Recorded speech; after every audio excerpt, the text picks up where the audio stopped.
Y'all remember the Einhorn is Finkel, Finkel is Einhorn. Guess what? We got another one we already told you about yesterday, but now I can prove it even more. ChargePoint. Talking about it. ChargePoint. Who is they? Who is it? How about Tritium? Remember that? Remember the Tritium charger? Remember that? We got that one too. Mr. Alpha Dog, Mr. at Pug of Wall Street. Follow that dude on Twitter, all right? He said, don't know if this helps to confirm the Tritium and ChargePoint news that you broke yesterday. Also on the wiki, it mentions the Express 200 charger is a charging design licensed for Tritium. So on ChargePoint's site, they admitted this. ChargePoint was previously notified of potential issue, something going on with the station manufacturer of Tritium. Tritium makes it. ChargePoint's talking about it right here. We got it. It's totally confirmed.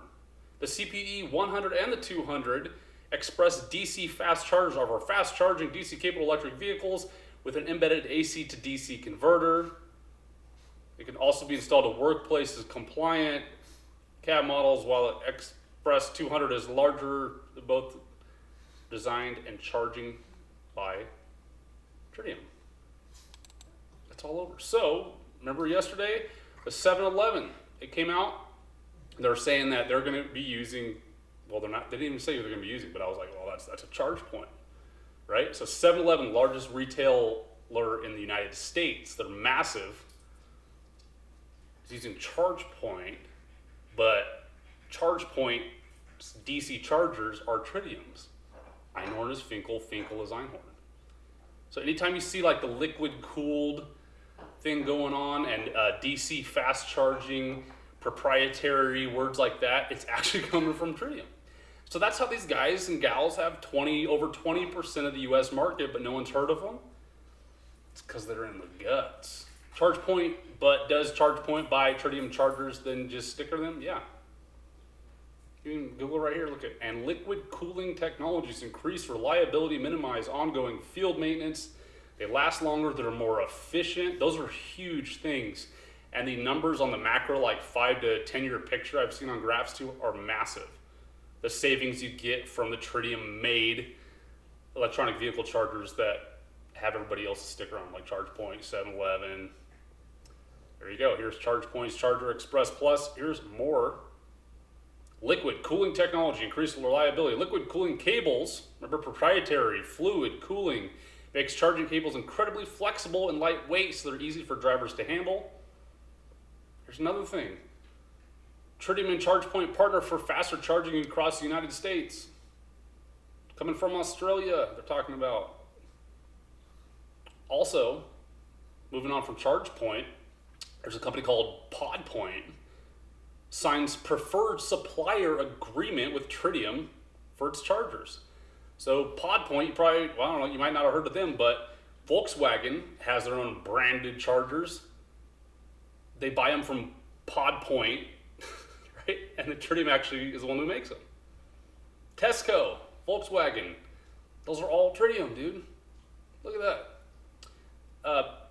PodPoint, I don't know, 300 plus places in the United Kingdom. Charging bays across the UK. Fantastic, that's another brand. How about another brand? Osprey, same deal. Celebrates first installation of the Tritium M75 chargers in Europe. So anytime you see a big Osprey next to a Starbucks, it's us, dude. But why should we care about the Osprey? And who is Osprey anyway? Well, look at this.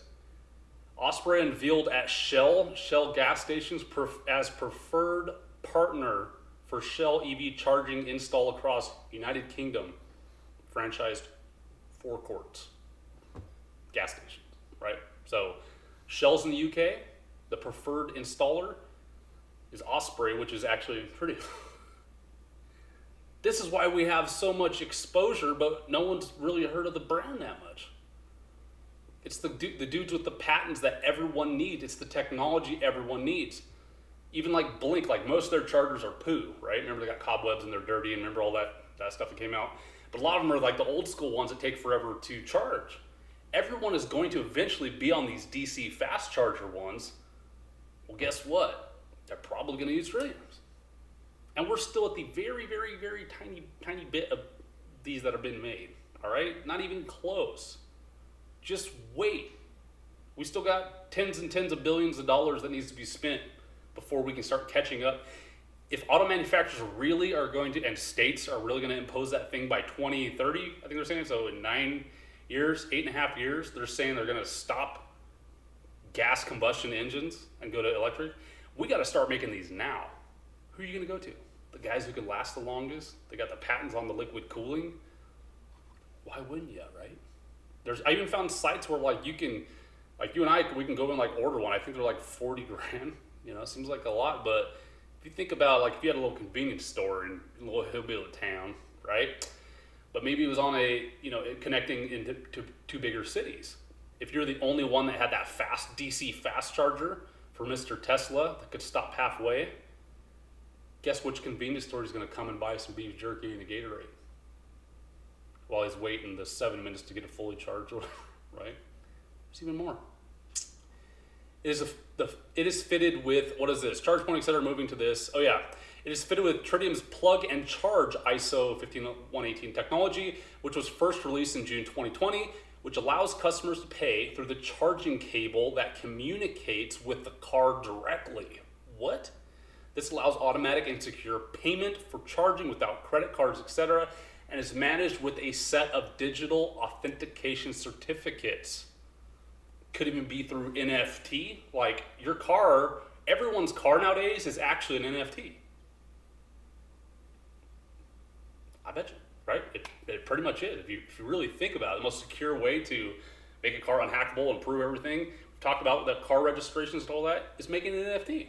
It's the same thing, but here's what we're getting at here. Right now, like you got to pay with certain like weird tokens or credit cards and put your info in and all that.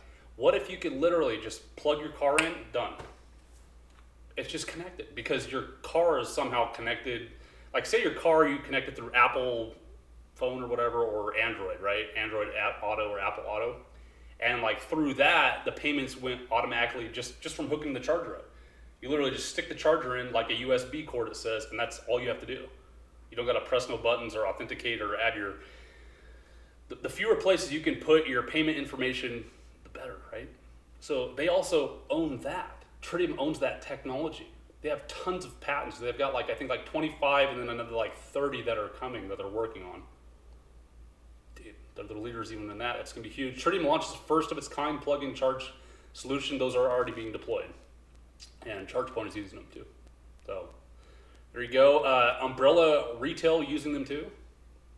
What I mean by Umbrella, so a big, huge company you've probably never heard of. Again, Drive Energy unveils plans for 3-year EV charging rollout in Green King partnership. Who's Green King? Well, here you go. Green King rollout is to see Tritium's chargers installed across Green King's property portfolio, including its farmhouse inns, chef and brewers, and Hungry Horse brands. The chargers will be powered by renewable electric energy and pay-as-you-go tariff with contactless payment enabled. Contactless payment, just plug it on in. I think this is kind of like a UK thing. I don't know, dude. Somewhere around the world. I haven't heard of those brands, but it could even be in the South or North or whatever. I don't know. But it's just more like, you know, big macro thinking. You got the big house that has all these other brands underneath it. It's awesome. One of the few truly global players. We talked about that, but I didn't see this on the last video. They're manufactured in 3 continents. I knew they had support all over the world, but I didn't realize, dude, they're actually making them in LA, the UK, and Australia. That's huge. So they're not just making them in one place, they gotta ship them all over. That reach is fantastic. These guys have exclusive deals with this monster too.